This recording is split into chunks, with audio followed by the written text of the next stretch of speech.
You know, Jesus didn't leave the thorny soil open for interpretation. He didn't speak vaguely about thorns. He named them: 3 thorns, 3 enemies of depth, 3 forces that choke the word until it becomes unfruitful. If you can recognize these 3, you can actually uproot anything, right? Mark chapter 4, verse 19 says, the cares of this world, the deceitfulness of riches, and the desires for other things entering in choke the word.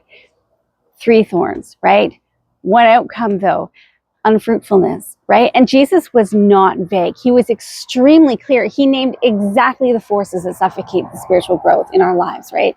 The first thorn is the cares of this world, the weight that wears you down.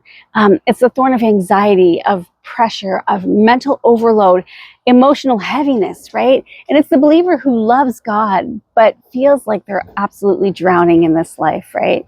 This thorn doesn't tempt you, but it absolutely exhausts you, right? If you've ever been there. The second thorn is deceitfulness of riches. And it's the lie that more will save you, right? And that's not necessarily about money. It's about the illusion that success or comfort or achievement will actually fix your soul, right? It's the thorn of striving, chasing, performing, proving, securing your own future. And this thorn doesn't distract you. It replaces God as your source, right?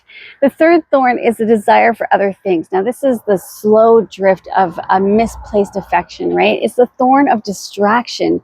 Not necessarily sinful things, just other things like scrolling or entertainment or comparison, busyness, emotional escaping, comfort seeking, right? And this thorn doesn't attack you, but it numbs you. And so these 3 thorns still choke believers today because they target the 3 deepest parts of you, right? Your mind, which is your cares, your security, which is your riches, and your desires, which is all other things. And so Jesus wasn't warning us about plants, right? He was warning us about patterns to look out for. And once you can name these thorns, you can uproot them, right? And so here's something to think about. Which of these 3 thorns, cares, riches, or desires, is Jesus highlighting in your life right now? I mean, I'm sure we all have something. None of us has perfectly good soil.